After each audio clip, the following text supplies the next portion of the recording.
أعوذ بالله من الشيطان الرجيم. إنما المؤمنون الذين إذا ذكر الله وجلت قلوبهم وإذا تليت عليهم آياته زادتهم إيمانا وعلى ربهم يتوكلون. الذين يقيمون الصلاة ومما رزقناهم ينفقون أولئك هم المؤمنون حقا لهم درجات عند ربهم ومغفرة ورزق كريم.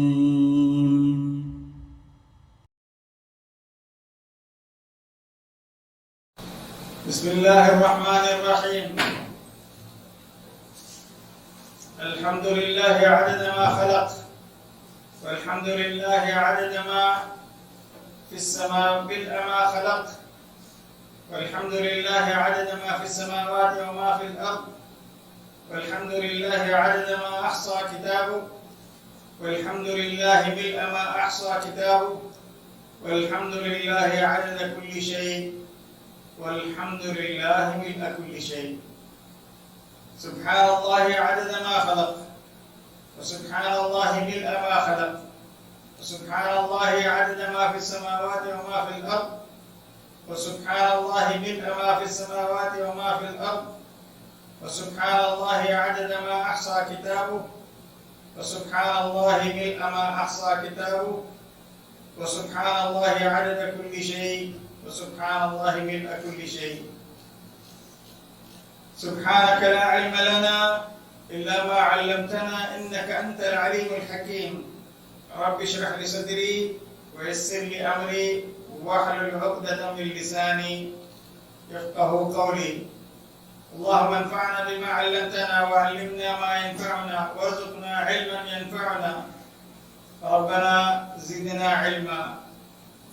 اللهم إنا نعوذ بك من علم لا ينفع، ومن عمل لا يرفع، ومن عين لا تدمع، ومن قلب لا يخشع، ومن دعوة لا يستجاب لها. اللهم إنا نعوذ بك من جهد البلاء ودرك الشقاء وسوء القضاء وشماتة الأعداء.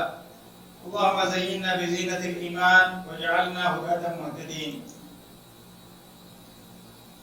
دینی بھائیوں، اسلامی ماں اور بہنوں، علی وقار مشاہدین اور مشاہدات اور سامعین اور سامعات، السلام علیکم ورحمۃ اللہ وبرکاتہ۔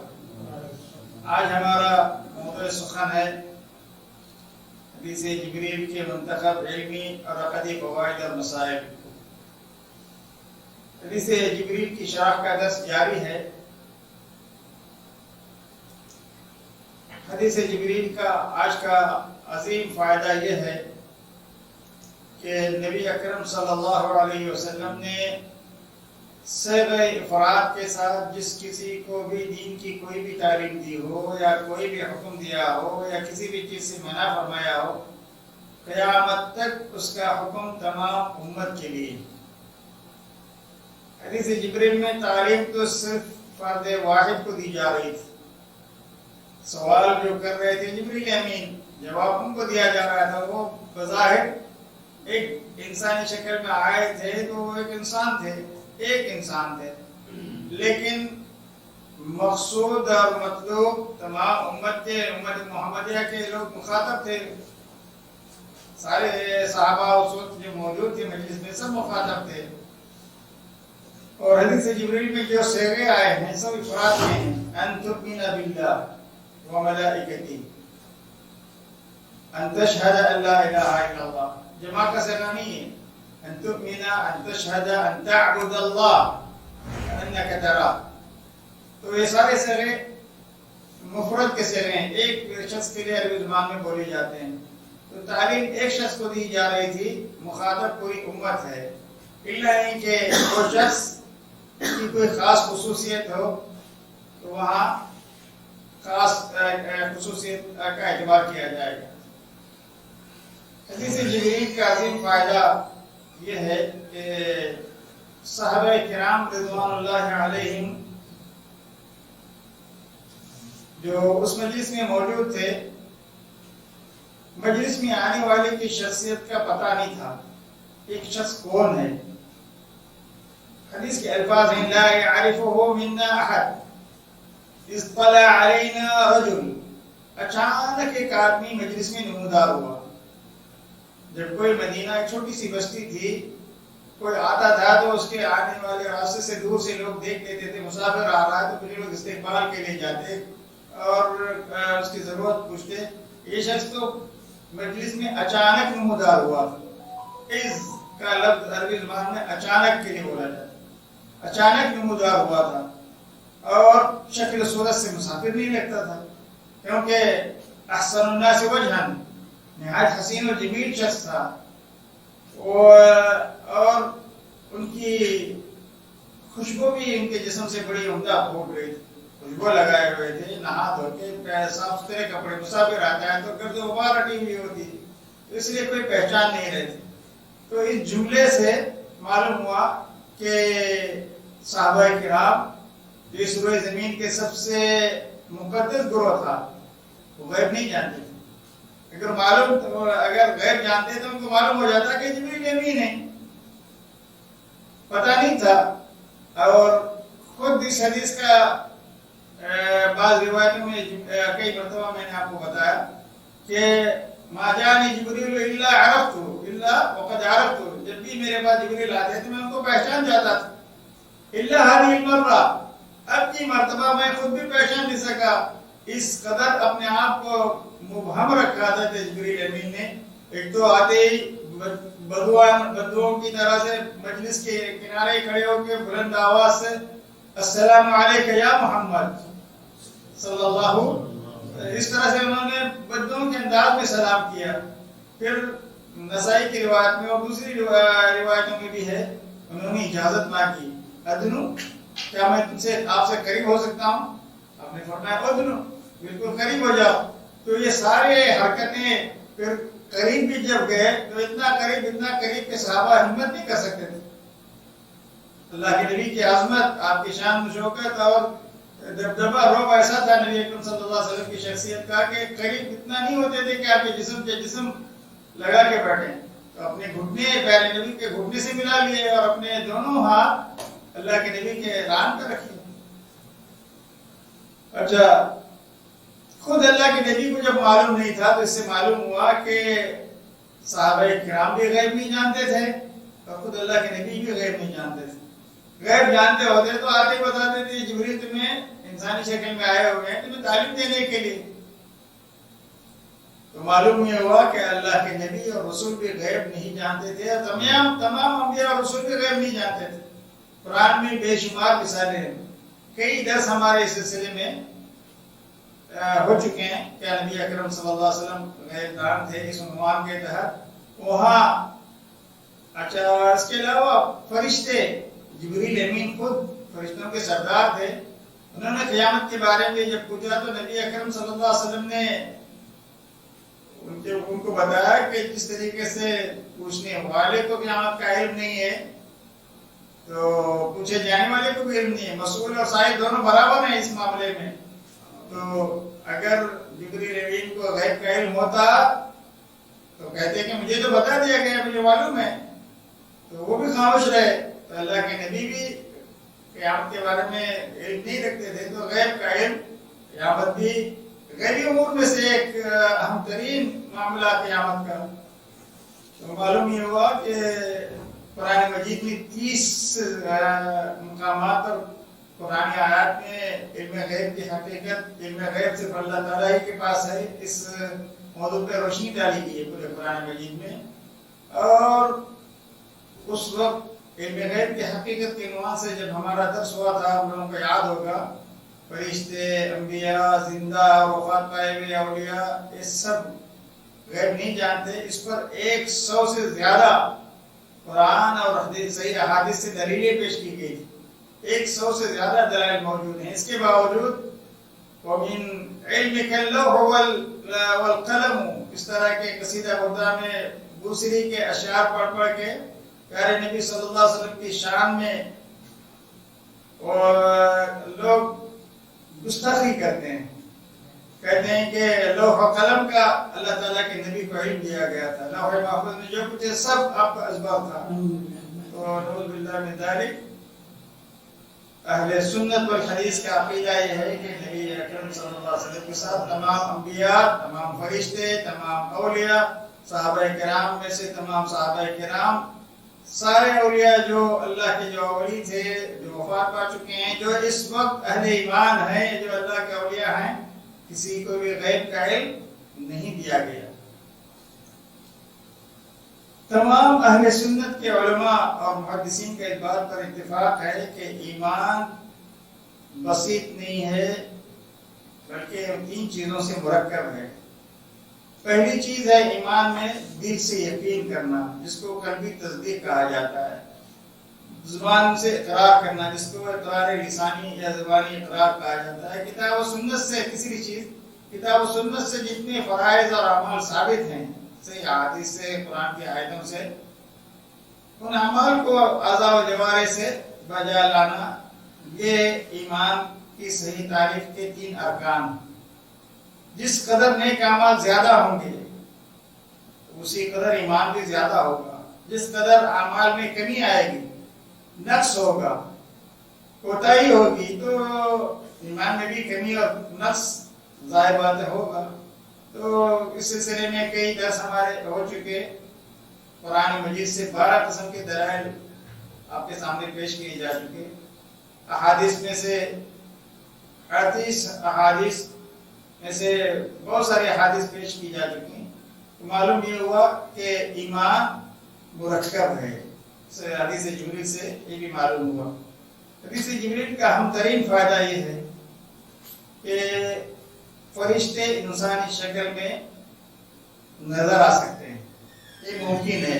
خود جبریل امین اس حدیث میں انسانی شکل میں آ کے بیٹھے، انہوں نے گفتگو کی، 5 سوالات کیے، ان سوالات کے جوابات سن کر نبی اکرم صلی اللہ علیہ وسلم کے جوابات کی تصدیق کی، تو معلوم ہوا کہ فرشتے انبیاء علیہ السلام کے علاوہ دوسرے لوگوں کے سامنے بھی انسانی شکل میں ظاہر ہو سکتے ہیں۔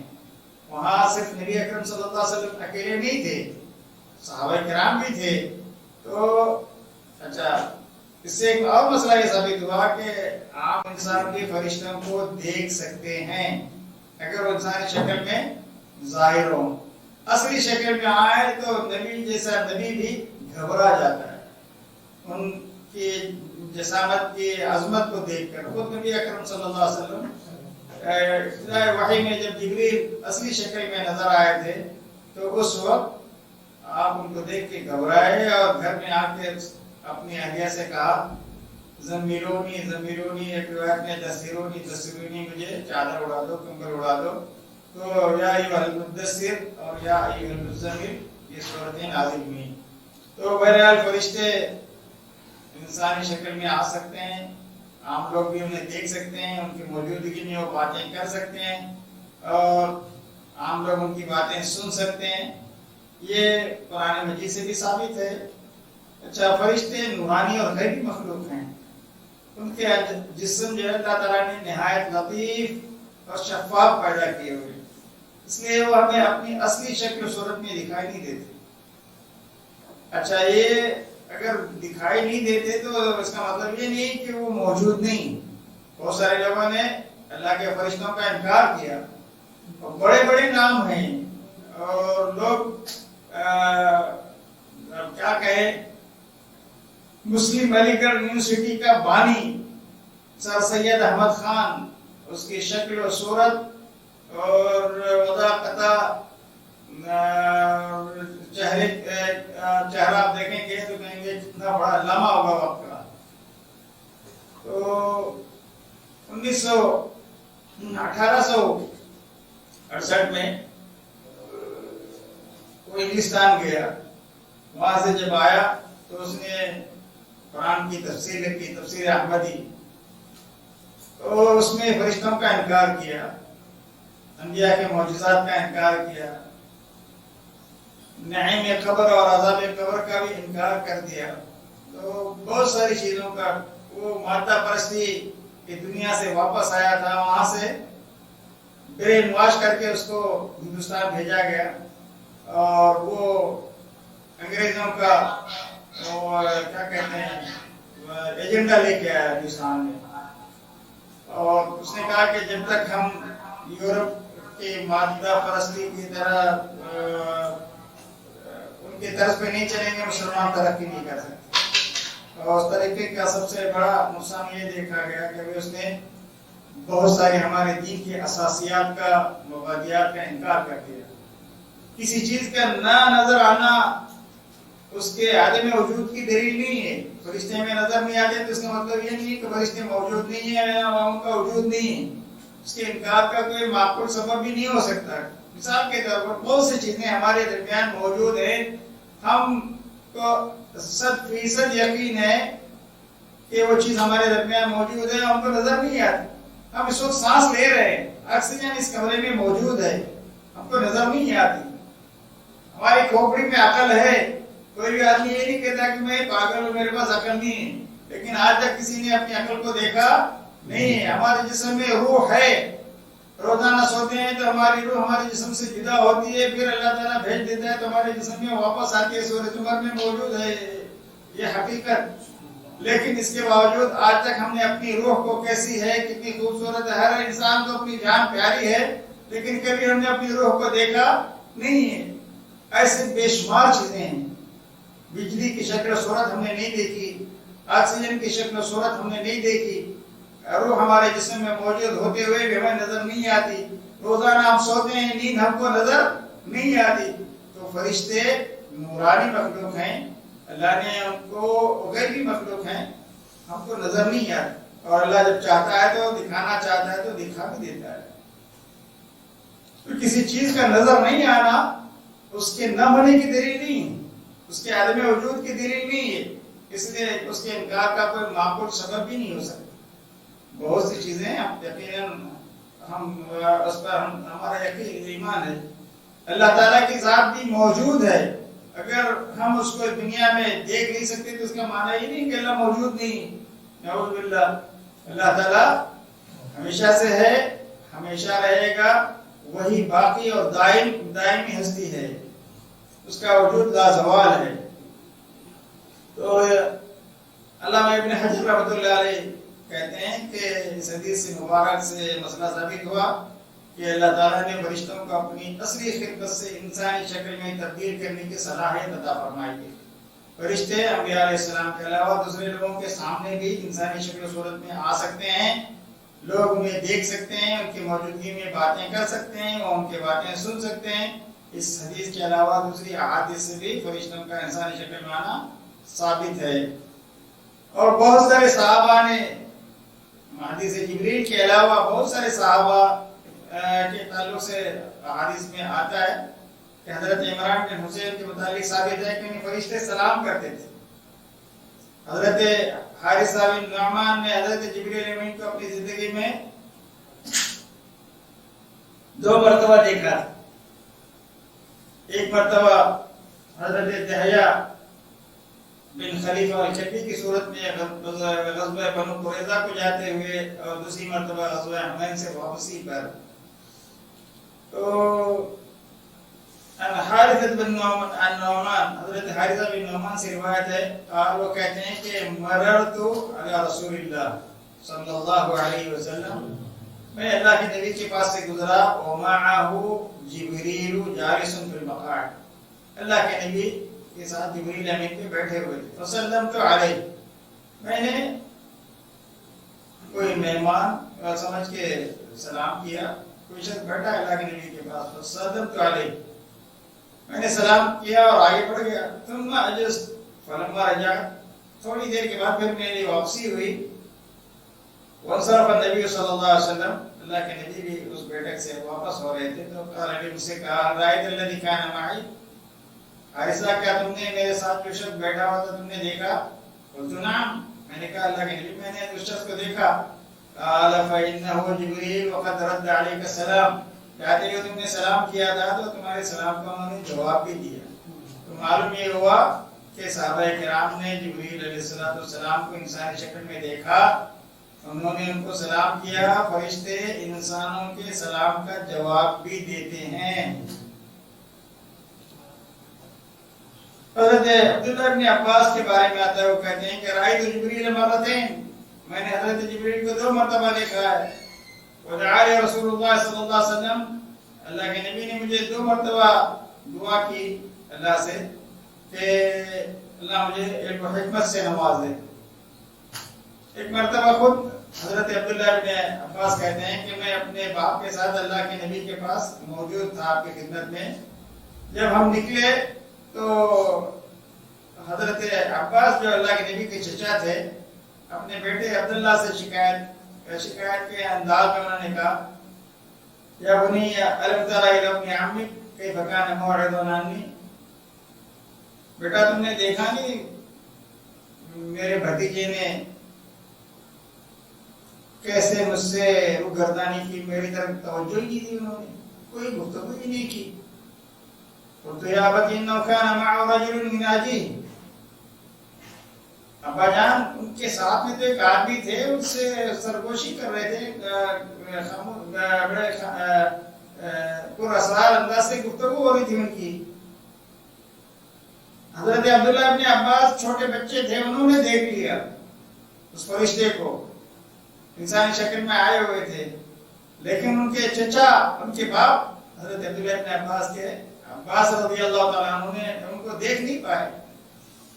تو انہوں نے کہا کھانا عندہ رجل یناجی، کیا وہاں کوئی آدمی بیٹھ کر ان سے گفتگو کر رہا تھا؟ قلت نعم، میں نے کہا ہاں. تو پھر حضرت عباس کو بچے کی بات پہ یقین نہیں آیا. فرجع الی النبی فقال یا رسول اللہ ان عبداللہ قال لی کذا وکذا، عبداللہ کہہ رہے ہیں کہ آپ کے ساتھ میں کوئی آدمی تھا جس سے آپ گفتگو کر رہے تھے، کیا یہ بات صحیح ہے؟ فقال له ارائیتہ، نبی اکرم صلی اللہ علیہ وسلم نے اس بچے سے جو چھوٹے تھے حضرت عبداللہ ابن عباس پوچھا کہ کیا تم نے ان کو دیکھا؟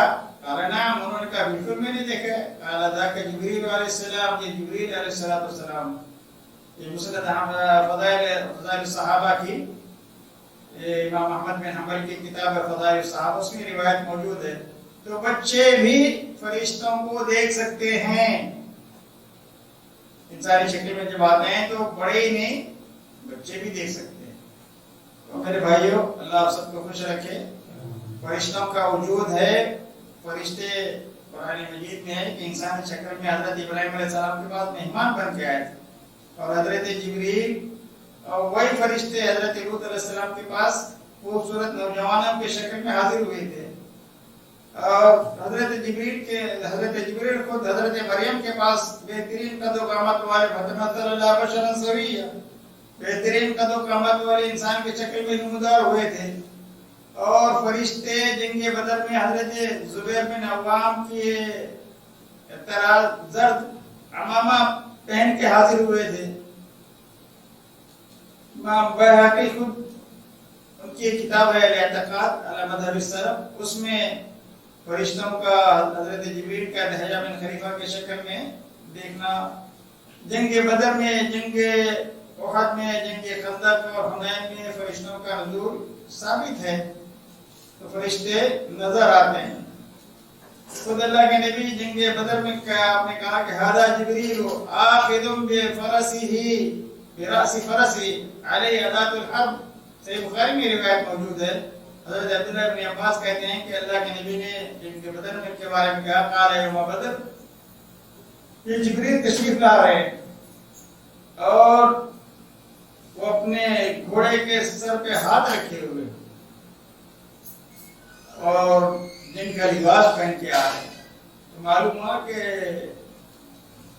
بدر کے دن جبریل امین اپنے گھوڑے کا سر تھامے ہوئے، لڑائی کے ہتھیار سے تن کیے ہوئے حاضر ہوئے. بخاری میں ایک روایت یہ بھی موجود ہے، جاء جبریل الی النبی صلی اللہ علیہ وسلم، ایک مرتبہ جبریل امین اللہ کے نبی کے پاس آئے اور انہوں نے کہا ما تعدون اہل بدر فیکم، اہل بدر کے بارے میں تمہارا کیا خیال ہے؟ قال من افضل المسلمین او کلمۃ نحوها، مسلمانوں میں سب سے افضل ہم ان کو تصور کرتے ہیں، پیارے نبی صلی اللہ علیہ وسلم نے ان کو بتایا.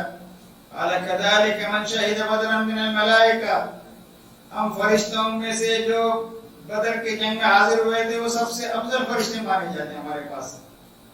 تو معلوم ہوا کہ میدان جنگ میں بھی فرشتے انسانی شکل میں حاضر ہو کے مسلمانوں کی تائید اور نصرت کے لیے اللہ تعالیٰ بھیج دیا کرتا تھا. یہ روایت صحیح بخاری کی کتاب المغازی میں ہے. جنگ احد کے بارے میں حضرت سعد بن ابی وقاص کہتے ہیں، یہ روایت بھی صحیح بخاری میں ہے کہ میں نے اللہ کے نبی کے ساتھ میں رأيت رسول الله صلى الله عليه وسلم يوم أحد ومعه رجلان يقاتلان عنه عليهما ثياب بيض. میں نے جنگ احد کے دن اللہ کے نبی کے ساتھ میں دو آدمیوں کو دیکھا، سفید لباس پہنے ہوئے تھے اور بڑی شدید قسم کی لڑائی لڑ رہے تھے. ما رأيتهما قبل ولا بعد، ان کو میں نے پہچانا نہیں.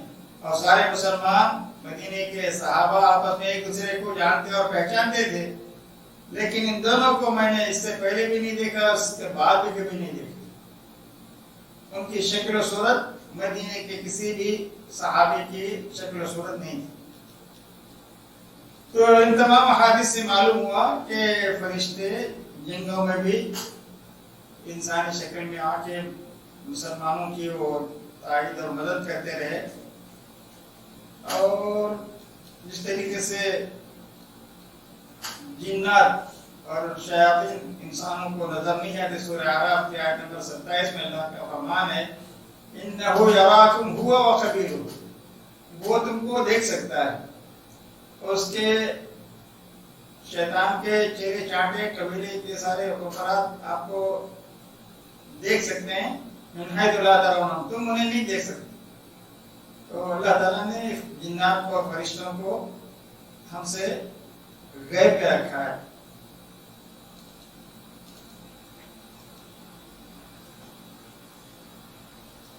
حضرت اسید بن حضیر کے بارے میں بھی ایک روایت موجود ہے کہ صحیح بخاری میں، صحیح مسلم میں، نسائی میں، دیگر احادیث کتب میں ایک مرتبہ انہوں نے قرآن کی تلاوت شروع کی تو ان کی بڑی خوبصورت آواز کو سننے کے لیے فرشتے آسمان سے حاضر ہوئے.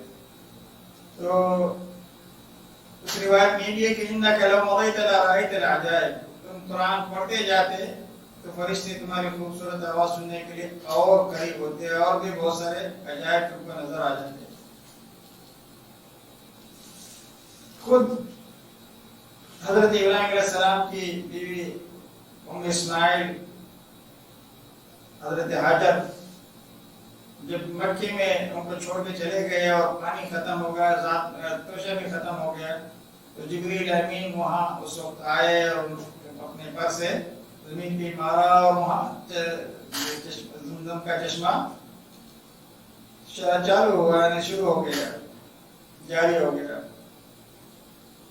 ایک روایت مسند احمد میں بھی ہے اور تفسیر طبری میں بھی ہے اور بیہقی کی دلائل میں بھی ہے اور بہت سارے حدیث کی کتابوں میں. حضرت ابو اسید الساعدی کہتے ہیں وہ آخری عمر میں ان کی بینائی ہو گئی تھی. وہ کہتے ہیں کہ لو كنت معكم ببدر الآن ومعي بصري، اگر میں اس وقت بدر کے میدان میں ہوتا اور میری بینائی میرے پاس ہوتی، کیونکہ بینائی ہو گئے تھی، لا اخبرتكم بالشعب الذي خرجت علينا منه الملائكه عيانا لا اشك ولا احتمال، میں تمہیں وہ وادی اچھی طرح سے دکھا سکتا ہوں جس وادی سے فرشتے بالکل نمایاں ہو کے انسانی شکل میں ظاہر ہوئے تھے، نکلے تھے. تو جس طرف سے فرشتے آئے تھے بدر کے میدان میں، وہ وادی اور وہ راستہ وہ پورا علاقہ میں دکھا سکتا ہوں.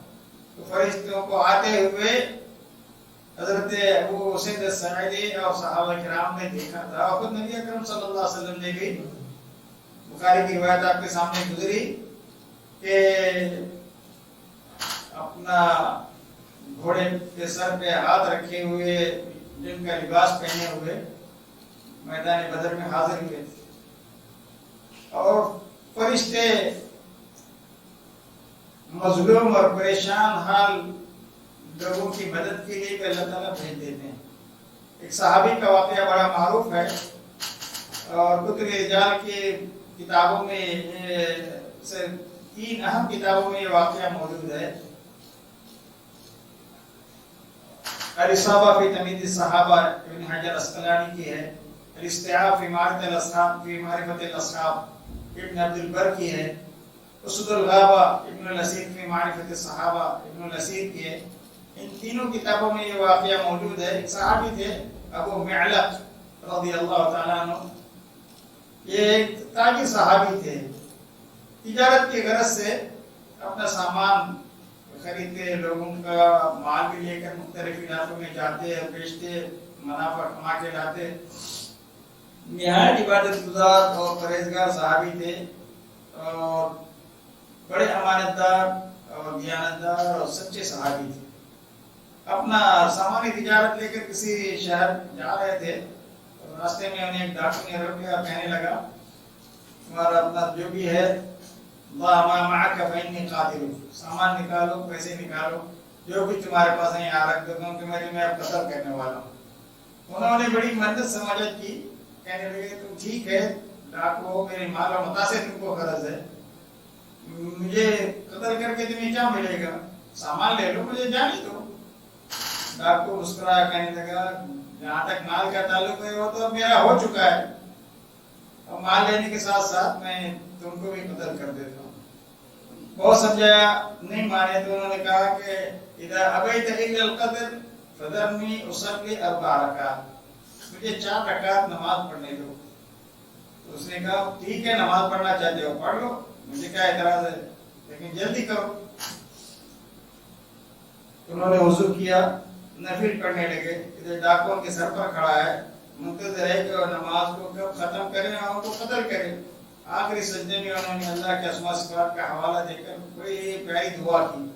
یا ودود، یا ذا العرش المجید، یا فعال لما یرید، اسألک بعزتک التي لا ترام وبملکک الذی لا یضام وبنورک الذی ملا ارکان عرشک ان تکفنی شر هذا اللص یا مغیث اغیثنی، یا مغیث اغیثنی، یا مغیث اغیثنی.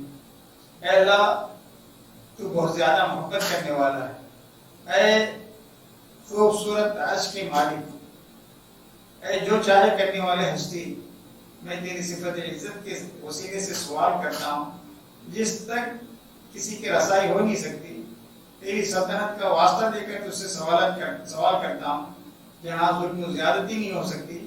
تیرے اس نور کا واسطہ دے کر تجھ سے سوال کرتا ہوں جس نے تیرے عرش کے ارد گرد کو بھر کے رکھا ہے. تو اس ڈاکو کے شر سے مجھے تو بچا دے. یہ دعا ابھی چل رہی ہے. ادھر انہوں نے 3 مرتبہ اس دعا کو دہرایا. اللہ کی رحمت جوش میں آ گئی. ایک گھوڑ سوار اپنے بھالا لیا ہوا، نیزہ لیا ہوا، سنبھالتا ہوا سیدھا ڈاکو کی طرف آنن فانن پورے راستے کو چیر پھاڑ کرتے آیا اور اس کو نیزے سے مارا اور چیر کے پھاڑ کے رکھ دیا. پھر صحابی رسول ابو معلق گھوڑ سوار کی طرف آگے بڑھے، اس سے پوچھا میرے ماں باپ آپ کا قربان ہوں، آپ کون ہیں؟ آج آپ کی بروقت مدد کی وجہ سے میری جان بچ گئی، ورنہ یہ ڈاکو تو مجھے قتل ہی کر ڈالتا. شاہ سوار نے کہا میں 4تھے آسمان کا فرشتہ ہوں. جب تم نے پہلی مرتبہ دعا مانگی، 3 مرتبہ انہوں نے دعا کی تھی، آسمان کے دروازوں پر دستک دینے کی آواز سنی. جب تم نے دوسری مرتبہ دعا مانگی تو آسمان والوں کی ایک زوردار آواز سنی. جب تم نے تیسری مرتبہ دعا مانگی تو کہا گیا کہ پریشان حال دعا مانگ رہا ہے. تو میں نے اللہ رب العزت سے عرض کی رب العالمین مجھے اس کے دشمن کے قتل کرنے پر مقرر فرما دے. اللہ تعالیٰ کا مجھے حکم ہوا تو میں تمہاری خدمت میں حاضر ہوا. تو حضرت انس بن مالک اس حدیث کے جو راوی ہیں وہ فرماتے ہیں کہ اگر کوئی وضو کر کے 4 رکعت نماز ادا کر کے یہ دعا پڑھے تو اس کی دعا ضرور قبول ہوتی ہے، چاہے پریشان حال کوئی بھی کیوں نہ ہو.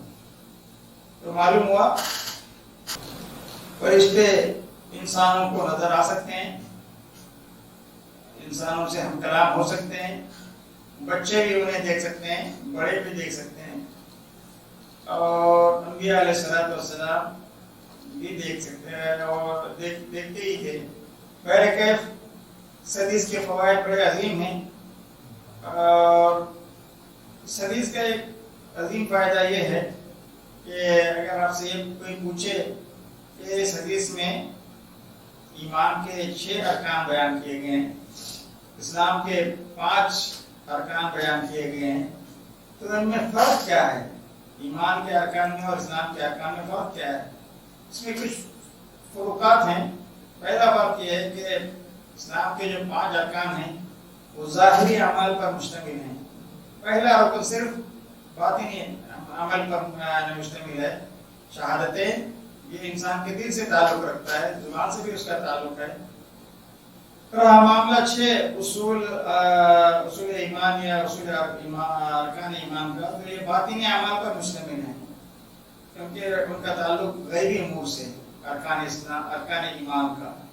اور ارکان اسلام کا تعلق پہلے رکن کے علاوہ باقی 4 رکن نماز, روزہ, زکوٰۃ, حج یہ ظاہری اعمال ہیں.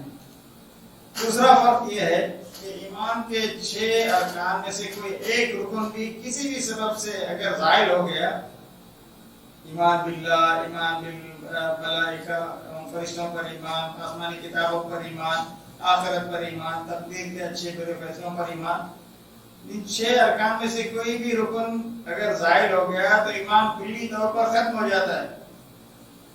6 کے 6 ارکان پر ایمان ضروری ہے, لیکن 5 ارکان اسلام میں سے, اسلام کے ارکان 5 ہیں, اس میں شہادتین اور نماز کے علاوہ کسی بھی رکن کو انکار کی وجہ سے نہیں. نماز اگر آدمی انکار کی وجہ سے بھی چھوڑ رہا ہے اور سستی کی وجہ سے بھی مسلسل چھوڑ رہا ہے تو نماز کو چھوڑنے والا کافر ہے اور شہادتین کا اقرار نہ کرنے والا بھی کافر ہے. لیکن زکوٰۃ بخل کی وجہ سے نہیں دے رہا ہے, انتہائی کنجوس انسان ہے.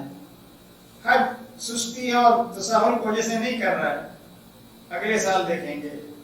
رمضان کے روزے بیوی سے عدم صبر کی وجہ سے, صبر نہیں ہو سکتا, شہوت اس کی اس قدر غالب ہے انسان پر, دن بھر وہ بیوی کے بغیر صبر نہیں کر سکتا, اس لیے روزے ترک کر رہا ہے, تو کافر نہیں ہوتا, دین اسلام سے خارج نہیں ہوتا. البتہ اسلام میں نقص اور کمی واقع ہو جاتی ہے اور کبیرہ گناہ کا مرتکب ہے وہ, اور عظیم خطرے سے دوچار. یہ کسی بھی وقت کسی بھی وجہ سے اس کا اسلام خطرے میں, اور وہ اپنے آخری اسلام جو اسلام لے کے اسلام میں داخل ہوا تھا اس سے بھی وہ کبھی بھی محروم ہو سکتا ہے. تو اس لیے معلوم یہ ہوا کہ ارکان اسلام میں سے 6 کے 6 مطلوب ہیں. ایک کا بھی اگر کوئی آدمی انکار کر لے, صرف اتنا کہہ لے کہ میں سارے فرشتوں کو مانتا ہوں, اللہ کو مانتا ہوں, نبیوں کو مانتا ہوں, آسمانی کتابوں کو تسلیم کرتا ہوں, آخرت پر میرا یقین ہے, صرف تقدیر کو بھی مانتا ہوں, جبریل امین کو نہیں مانتا. جیسے یہودی کہتے ہیں میکائیل کو سب کو ہمارا ایمان ہے, جبریل ہمارا دشمن ہے, یہ فرشتہ ہمارا دشمن ہے. اس ایک فرشتے پر ایمان نہ لانے کی وجہ سے انہوں نے کفر کیا. اللہ کے نبی کو بھی وہ اچھی طریقے سے ان کو یقین تھا, معرفت تھی, زبان سے اقرار نہیں کرتے تھے, دل میں یقین تھا کہ یہی آخری نبی ہیں. یعرفونہ کما الذین آتیناہم الکتاب یعرفونہ کما یعرفون ابناءہم. جیسے کوئی اپنے بچے کو جانتا ہے, پہچانتا ہے, اسی طریقے سے اللہ کے نبی کے نبوت کی علامتیں ان کی کتابوں میں, اور خود انہوں نے اپنے آنکھوں سے دیکھنے کے بعد بھی اس کو ان کا انکار کیا. حدیث جبریل کے فوائد میں سے ایک بڑا فائدہ یہ ہے کہ انبیاء کرام کے مابین بھی فرق کے مراتب اور مقامات پایا جاتا ہے. ان میں سے جو رسول ہیں وہ نبیوں سے زیادہ افضل ہیں. تمام رسولوں میں سب سے افضل 5 اولو العزم, ان میں سب سے افضل 2 خلیل اللہ یا خلیل الرحمن, اور دونوں خلیل اللہ میں سب سے افضل نبی محمد صلی اللہ علیہ وسلم ہیں, پھر ابراہیم علیہ السلام. اس پر تمام اہل سنت والجماعت اور اہل الحدیث کا اجماع اور اتفاق ہے، کسی کا بھی اختلاف نہیں ہے۔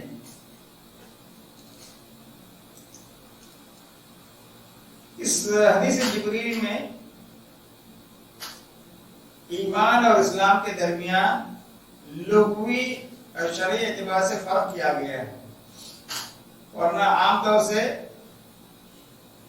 اسلام اور ایمان، امام بخاری رحمۃ اللہ علیہ نے کتاب الایمان میں یہی بات ثابت کرنے کی کوشش کی گئی ہے، شرعی اسلام اور شرعی ایمان میں کوئی فرق نہیں ہے، کیونکہ شرعی اسلام اور شرعی ایمان اگرچہ لفظی طور پر اس کے معنی الگ الگ ہیں، لیکن شرعی اور اخروی نجات کے اعتبار سے دونوں مطلوب ہیں، دونوں کے بغیر آخرت میں نجات ممکن نہیں۔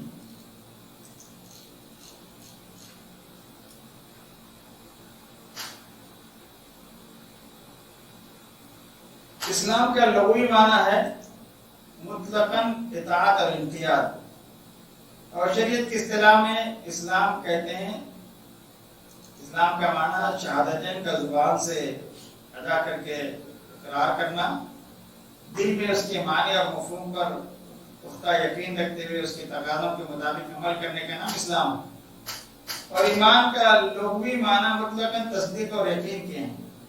شریعت کی اصطلاح میں ایمان کا معنی اللہ کی ذات پر، اللہ کے فرشتوں پر، آسمانی کتابوں پر، رسولوں پر، روز آخرت پر، اچھی بری تقدیر پر ایمان رکھنا اور ان کے تقاضوں کے مطابق عمل کرنا، یہ ایمان کہلاتا ہے۔ تو بہرکیف دینی بھائیوں، اسلامی ماں اور بہنوں، اللہ تعالیٰ آپ سب کو خوش رکھے۔ ہماری دلی دعا ہے کہ اللہ تعالیٰ ہمیں حدیث جبریل کو صحیح طریقے سے، اس میں جو ایمانی، عقدی اور دوسرے مسائل ہیں اور فوائد ہیں، ان کو سمجھنے کی توفیق عطا فرمائے۔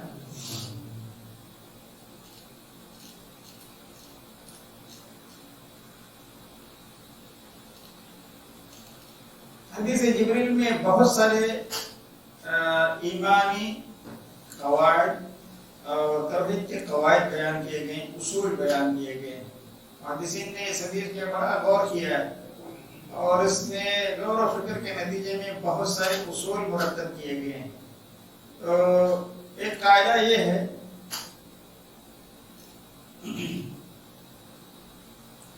کل مؤمن فهو مسلم وليس كل مسلم يكون مؤمنا، یعنی آدمی کلمہ شہادت پڑھ کر اسلام میں داخل ہوتا ہے، تو یہاں نفی سے مراد کمال اسلام اور ایمان کی نفی ہے، مطلق اور ایمان اور اسلام کی نفی نہیں۔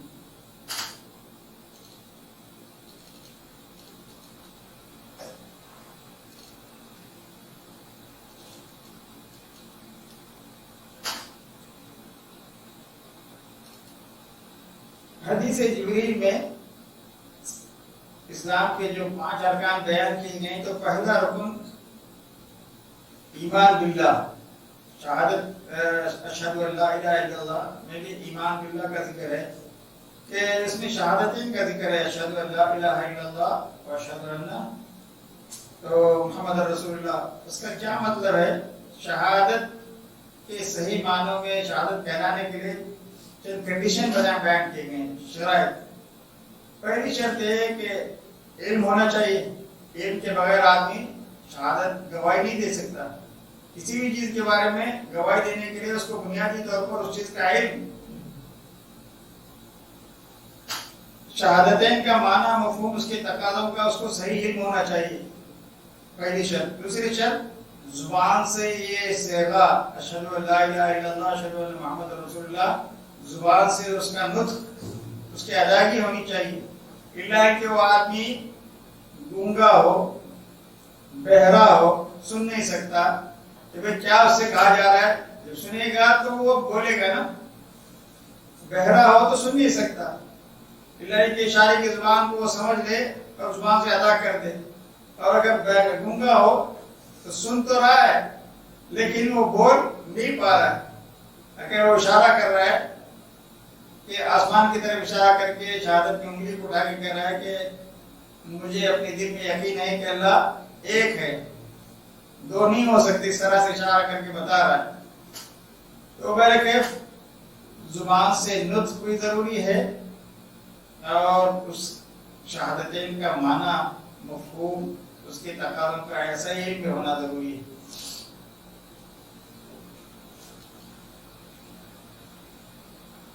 نبی اکرم صلی اللہ علیہ وسلم کے چچا ابو طالب وہ نبی صلی اللہ علیہ وسلم کہتے تھے کہ ہمارا دین اسلام قبول کر لو، تو کہتے تھے کہ بھتیجے تیرا دین بالکل صحیح، مجھے یقین ہے، لیکن زبان سے کبھی انہوں نے اقرار نہیں کیا. تو اسی لیے ان کو جہنم کی آگ سے نجات، زندگی بھر بھتیجے کے ساتھ دیتے رہے، دفاع کیا، لیکن زبان سے کلمے کا اقرار نہ کرنے کی وجہ سے ان کو اس کا فائدہ نہیں ہوا. تیسری شرط ہے کہ شہادتین کے اقرار کے بعد دل سے اس کی تصدیق کرنی چاہیے. پہلی شرط کہ بھئی اس کا معنی مفہوم علم ہونا چاہیے، اس کے معنی مفہوم کا. اور تیسری شرط شہادتین کے اقرار کے بعد دل سے اس کی تصدیق کرنا چاہیے. یہ شہادتین کی 3 کنڈیشنیں ہیں. اور اس کلمے کی جو اور شرائط ہیں وہ الگ ہیں. اس سے محبت ہونی چاہیے، اس کے ماننے والوں کے ساتھ اس کے دلی تعلقات ہونی چاہیے، محبت ہونی چاہیے. اور اس کلمے کی صداقت اور سچائی کو بھی اس دل سے تسلیم کرنا چاہیے. اس پر عمل کرنے کا جذبہ بھی ہونا چاہیے اس کے تقاضوں کے مطابق.